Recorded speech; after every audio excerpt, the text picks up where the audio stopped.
Hi, my name is Mark Zaleski. I'm a professional saxophone player. I am a professor at Berklee College of Music and New England Conservatory of Music here in Boston. I've had the pleasure of playing with a variety of artists and a variety of styles, including Lake Street Dive, Lewis Cole, Jethro Tull, and Ian Anderson, and when I was much younger, the late great Dave Brubeck. I wouldn't say I come from a musical family, but I do have a younger brother that is a virtuosic pianist. His name is Glenn Zaleski, and he is nothing short of one of the greatest pianists alive right now. So I had a really unique experience growing up in the small town of Boylston, Massachusetts, where I wouldn't say there's a music scene, although I had some of the most incredibly supportive music teachers probably anybody could ask for. My brother was kind of a rising piano star at that point. I mean, obviously he was very young and in elementary school, middle school, and high school, but he was learning at a very rapid rate. I was trying to keep up, I think, and I really had this pretty unique opportunity just to be able to play with him around the house, and later on able to play in some local restaurants and bars and different clubs around the Worcester, Massachusetts area. One of the things that I wish I knew as a younger musician was that you need to be listening to music all the time. And I know that sounds a little bit like, well, yeah, of course, doesn't everybody listen to music? Isn't it always just on in your car or on, in the elevator or on, wherever? But I mean like listening, right? Like I mean like actually taking headphones or good speakers and like not distracting yourself. Like, I have Spotify on my phone or whatever, but I can text at the same time, like that type of thing. That's different. And I'm not saying that's not okay, but I do sort of feel like I wish that I caught up on that when I was younger, like just real focused listening, like really paying attention to every note, every articulation, digging deep into sort of the stylistic nuance, not exclusively of jazz, but of everything, of rock and roll, of salsa, of R&B, of hip hop. It doesn't even really matter what it is, but I think like really taking the time to do that specific listening. What is each instrument doing? Like what is the bass player doing? What is the guitar player doing? Yeah, I might be studying saxophone or whatever, but like what are the drums playing? Like exactly what are they doing? That stuff you really got to notice. That stuff that really, really comes in handy.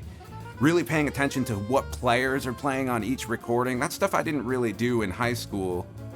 When I got into college, and I had a really fortunate opportunity in college to go to the Dave Brubeck Institute with some of the students in my class ended up being some of the most in-demand players in the world now, like Joe Sanders and Justin Brown.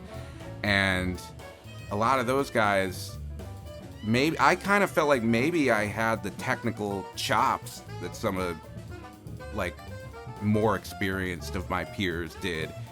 But I didn't have nearly the listening experience that they did.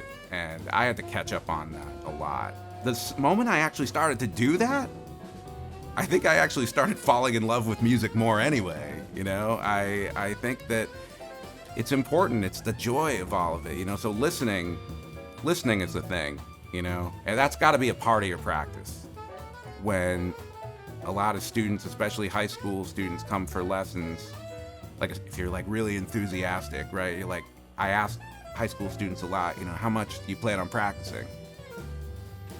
And some of them will say like 4 or 5 hours a day. And I'm like, wow, that feels like a lot. Awesome. If you can, that's great. But if you're really going to do that, I think 2 of those hours should be listening, like not getting on the horn, doing, and I love technical exercises. I love Longtones a lot, but I think that what practice time really has to be really focused listening. And I wish I did more of that when I was younger. I think a lot of folks, not just students, but even parents of students, sometimes approach me in my role as a professor at the colleges, and they, essentially ask me, should I go into music? Should I become a music major? Because I think we all know that, like, a music school isn't one of those things you can go to and then guarantee you get a job when it's over, It's obviously a very difficult, it's a difficult career, and it has its ups and downs, its highs and lows, and you gotta work really hard and all that. But I think ultimately, if you are a younger player and you're thinking about going into music and you love practicing, like your favorite part of the day is practicing, even the boring stuff like Longtones and whatever, scales and all that stuff, if you love it, those moments when you're by yourself, just getting better, if that's your favorite part of the day, I think you'll be all right. I do. I don't know how that's going to pan out, but if you love it, like those moments when you can just be with your instrument, that means you're always improving. That means you're always working. That means that there's something about this where you won't want to give up.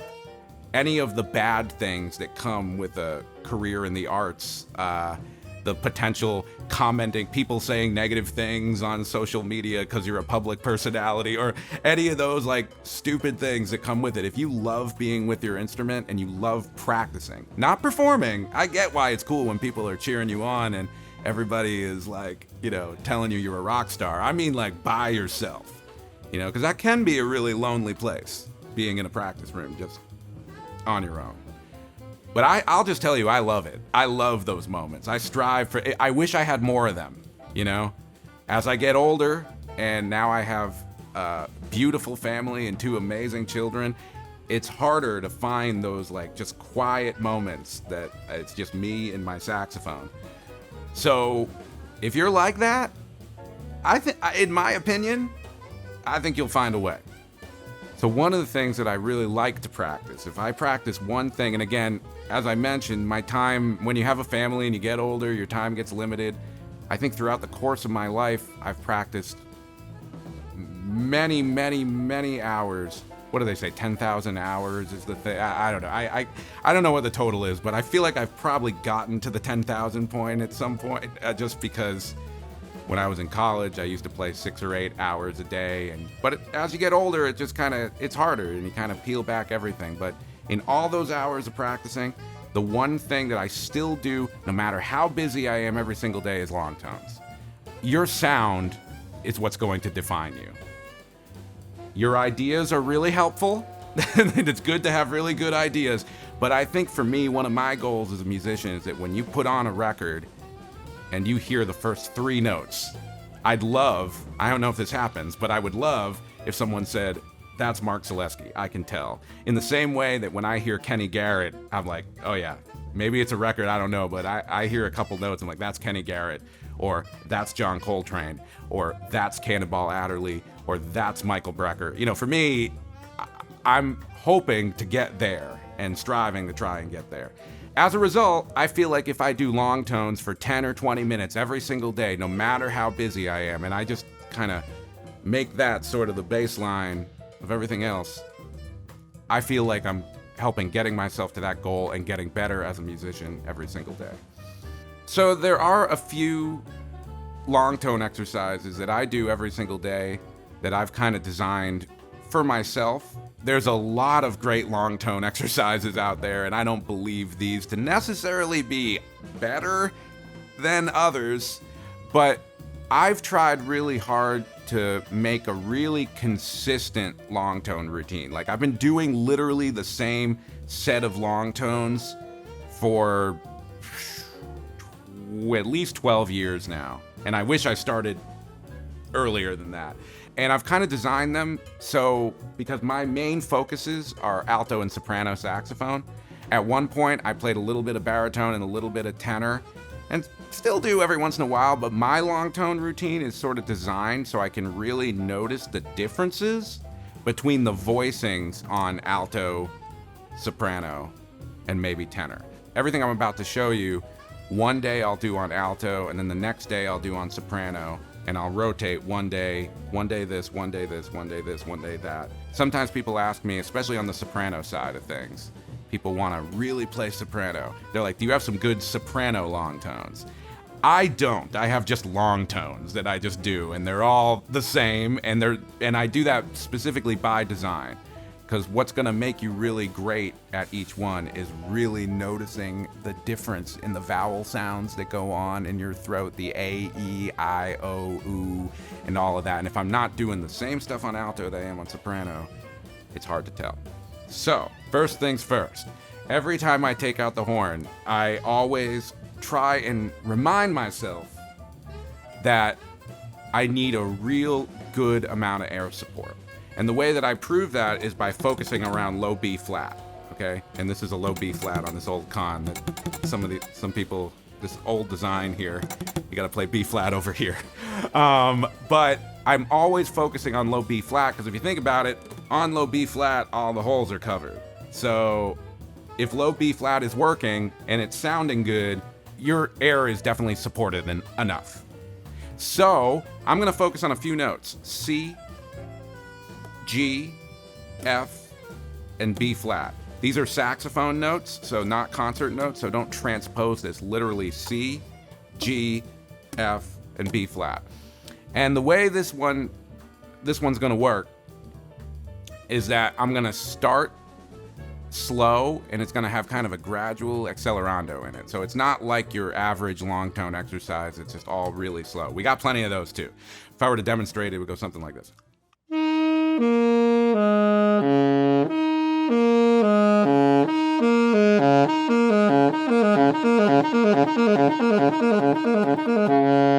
Around something like that, right? Now, my biggest focus is making sure things are even all across the board. Really common things that happen when people do this for the first time, if they haven't worked on it, is either the high C will come out really flat because you kind of you don't focus on getting that low B flat air into high C. Because if you think about it, I think a lot of people have this habit where if you're playing low notes, your sound is really full.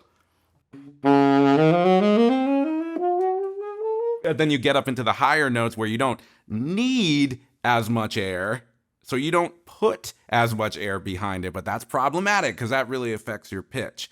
This exercise reminds me that I need my low B flat air on my high C. If I don't, it sounds like this.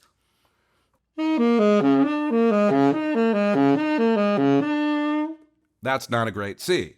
But if I have the same air,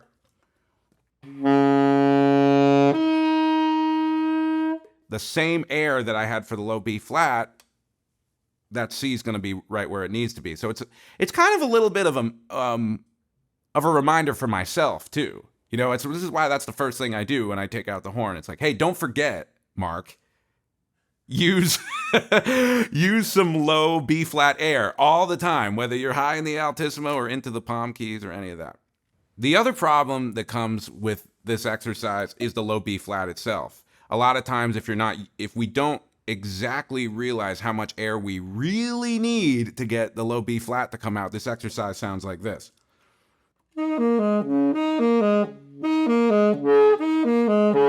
Or like you get one of the overtones on B flat to come out, or you just get or alternatively, if you're working too hard at getting the B flat to come out, it sounds like this.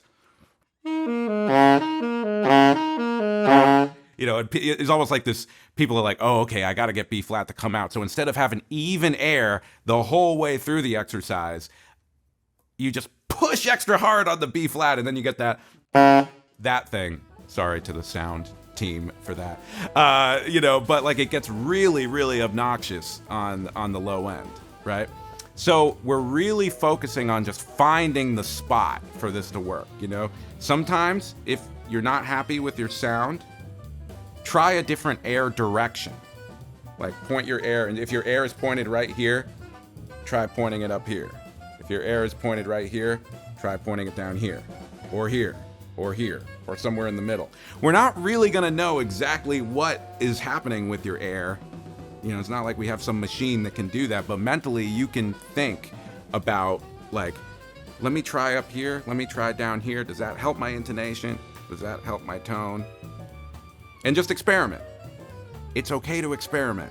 The point in these exercises is if they're not working, it should be a trigger to you that says, I need to make a change of my embouchure. Change is good. It's not a bad thing. If you change the way your lower lip is for a second, you're not going to forget how to go back if it doesn't work. It's totally okay. You got to experiment till you find it. If that exercise is starting to get comfortable, you found a real comfortable spot for your embouchure, for your air support, where all 4 of those notes are really even, we're gonna kick things up a notch and make it a little bit harder by using the octave key on C and G. Okay, so your fingers should be doing the same thing it did before. Here, here, here, and here. But on the first 2 notes, the octave key is on. The second 2 notes, the octave key is off. So it's a pretty crazy phrase, but you still want it to be as even as possible. So again, we're starting slow with a gradual accelerando. It's gonna be kind of like this.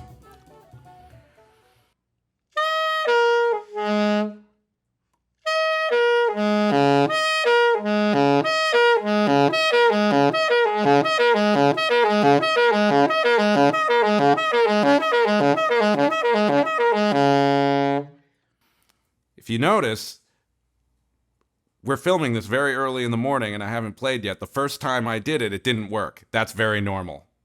I'm doing this exercise to remind myself as to exactly where my air and my embouchure should be. The first time I did something like this.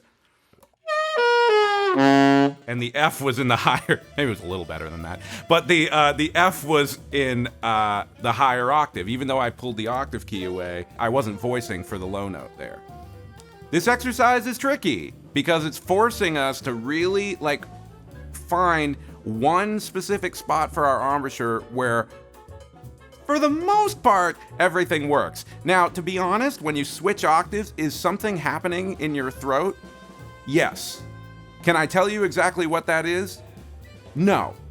It's really, really hard to describe. There's a lot of books on it and people talking about, what your trachea is doing and all that stuff. I can't think about that. I don't have time for that when I'm playing a tune or doing something like that. I need to know that the notes are gonna be there or they're not gonna be there.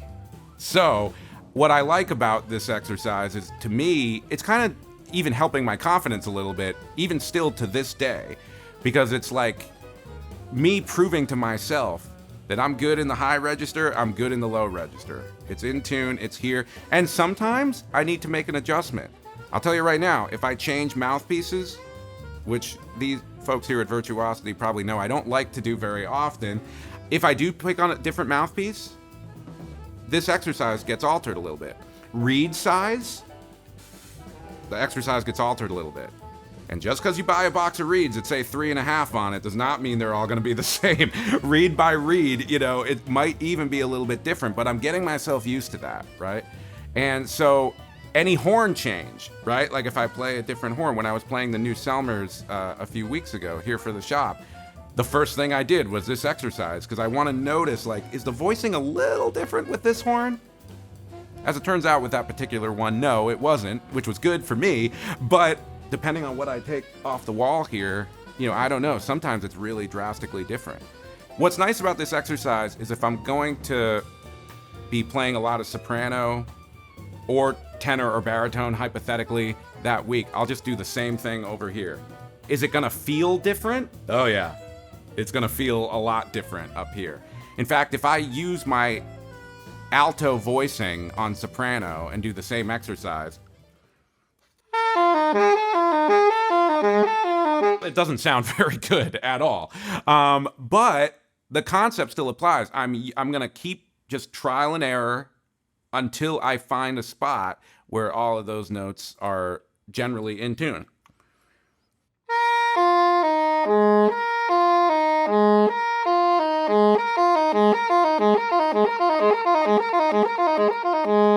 And then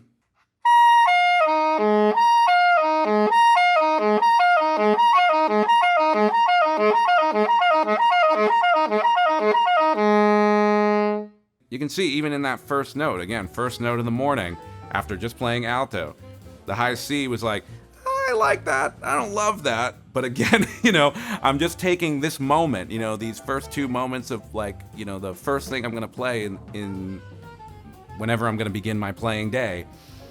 I'm just taking those moments to really lock in to whatever the voicing is on each one of the horns. If I pick up a tenor, it's gonna be totally different, but I'd play the same notes. It's gonna feel different, but the same concept. Baritone, same thing. Probably the same on bass saxophone or soprano. I wouldn't know, but I don't think I've ever played either one. But that's what I would do if I were trying to figure it out. Maybe I will someday. No. Another really great long tone exercise that is fairly common in saxophone tradition, but I value as maybe one of the most important things a saxophonist can do is working on their overtone series.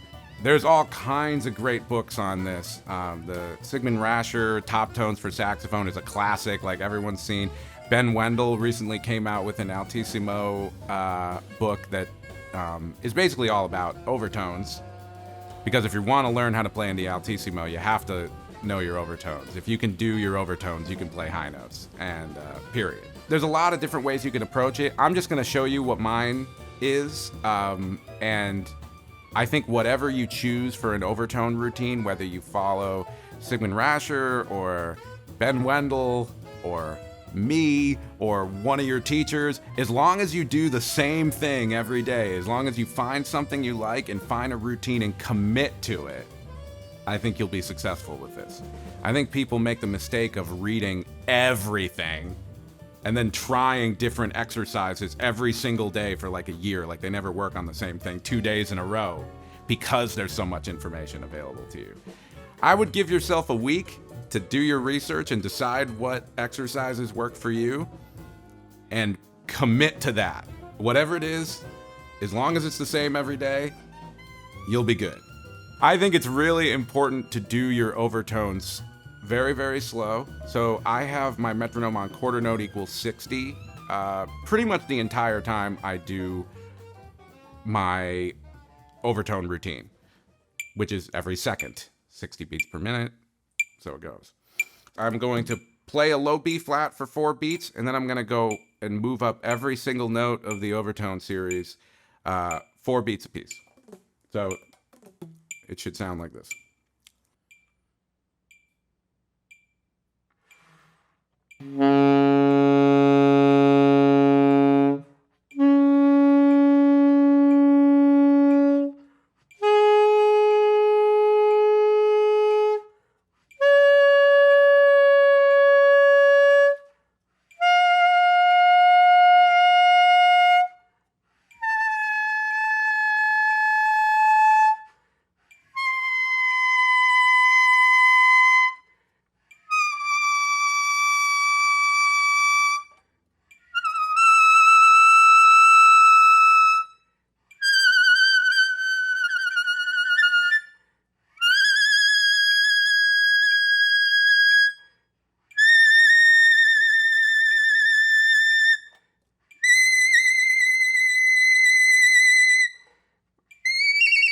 Okay, that's about all I got right now. But anyway, I try and get as far along in the overtone series as I can. I'll admit, even on that one take, and this is just very realistic to my regular practice routine, some of those notes I really, really liked. Others, they came out, but they like maybe weren't as in tune as I necessarily wanted them to be. I think that's okay. I still try and do it only once, 4 beats a piece, meaning it takes about 1 or 2 minutes. and that's it. And I just kind of, maybe if I'm being really organized about it, I might write down that like E natural was like a little on the wonky side, or I might make a quick note, but then I'm gonna move on to the next step. The important thing is not, I think doing overtones for like 40 minutes a day is not helpful. I think it's potentially detrimental to your chops. I think people make the mistake when working on overtones, of when you're trying to find high notes, you start biting and clamping, because like high notes are intense, right? I should be like, like I should be squeezing on the mouthpiece, and the harder I'm working, the higher the notes are. It is quite the opposite. It's directly the opposite. The looser you are with your embouchure, the more likely there are for high notes to come out. I'd actually say, as I go up the overtone series, I still have air support for every single note, but I'm actually putting less air through the horn as every higher note comes out. Still sounds pretty loud, right? Like almost obnoxiously loud. It's really not a matter of volume, but it's just a matter of how these things work. I also notice, as I go higher in the range, to me, this is kind of a little hack that really helps me. I have to kind of picture myself yawning as I go through the overtone series. This might seem a little bit weird, but I actually, at one point, surfing through the internet, I had to sing some background vocals for a band I was playing in, and I was, looking up how to sing videos or something like that. And in one of these videos I came across, the teacher was actually trying to get a student to trigger something that forces them to yawn. Like you can actually do something that like makes, you can make yourself yawn. Like if you just like focus on it. It takes some practice, but like you can actually kind of do it. I have a 5-month-old baby. It's pretty easy for me to do, but I think in general, even if you're very well rested, you can actually trigger something that forces you to yawn. And even if it doesn't totally work, when I think about that, something happens, right? Like my jaw pressure is a lot looser. My throat feels like it's like opening up. My whole face kind of feels like it's widening like this. And my upper teeth, this is a big one, the top teeth feel like they're almost lifting off of the mouthpiece. It's like my top teeth are falling back this way, and it's almost like they're coming. I don't really know if my top teeth ever leave the top of the mouthpiece. I know some people play double lip, so they don't use their teeth at all. I do use my top teeth on top of the mouthpiece, but I try to keep it as light as possible. And I think one of the things that helps me with that is I start to play high notes. I picture to myself that my top teeth just barely lift up off the mouthpiece as the notes get higher and higher. And even if they don't physically come away, I don't know, they might not. Whether they do or not, that's mentally getting me to a place where I'm loosening everything here, and that's helping the notes come out. Metronome back on, still quarter note equals 60. I do this pitch matching thing on low B.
Having a hard time with that one today. I'm gonna give it one more shot.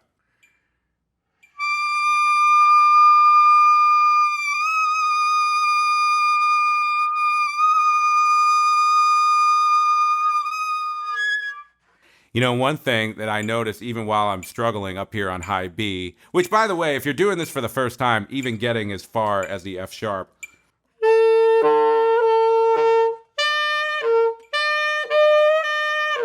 the getting as far like just around there is already a really big victory. You know, you don't necessarily have to creep all the way into the altissimo, but I can just tell right now, even when I get to a certain place, when I had to reset on that high B, what was happening is when the B's really started to sound wonky, my top teeth were clamping on the mouthpiece. This is a thing for me. It's always been something that I have to consciously remind myself, even after almost 30 years of playing saxophone. You know, like I still have a tendency to, when the going gets intense, the clamp down. And one of the good parts about this exercise is this is giving me some immediate feedback as to whether I'm clamping down or not. You know, when the B's going, you know, and doing something really obnoxious, it's like, you're clamping, dude. You know, if I'm just playing on a gig, you know,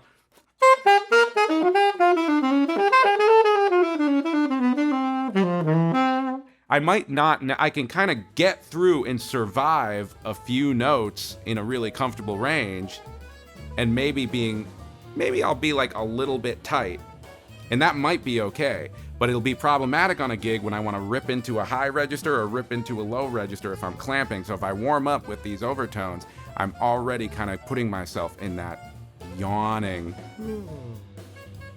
sort of place.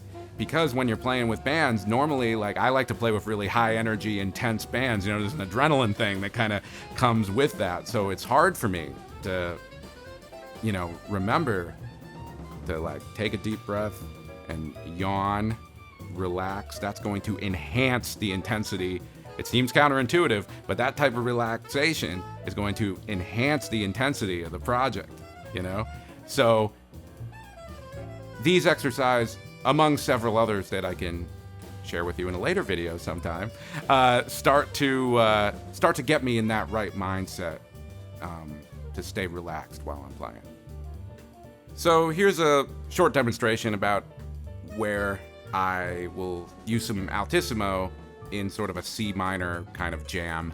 And again, I know earlier I was talking about the Overtone series, but the gateway to being able to do all the altissimo notes is through all of these slow 4 beats a piece, 3 beats a piece, slow overtones. And the result, after enough work at it, hopefully can be something like this.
I hope you've enjoyed this video. If you have any questions about anything that you've seen or heard today, feel free to reach out to the wonderful people at Virtuosity Musical Instruments, or to reach out to me directly via Instagram or Facebook or my website, and I will post the information in the comments. Thanks for watching.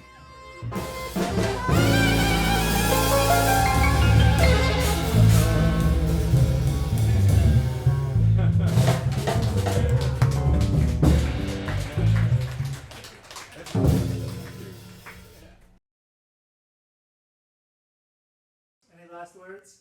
Hey, last word. Well, And now I need to think about what I want to say now. Let's see.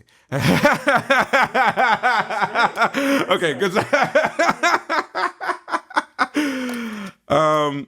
Okay, anyway, sorry. I just want to make sure I wasn't about to spend 15 minutes going off on something we're not going to use. Oh, this is really cool. Hey, Steve. Nothing. Just talking saxophone.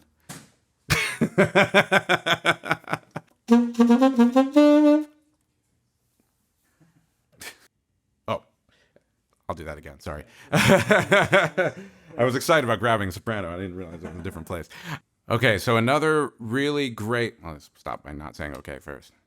I think it's really important to... This is a metronome, by the way. I'm not going to text anybody or anything like that. I'm loving this. Yeah, I can't wait to see it. Yeah, I have a lot. Not to put you... Yeah, you can edit that part if you don't want to do this again, but... Oh, no. I mean, it's just like saying, like, you know, like... Yeah. Something like that. Okay. Oh.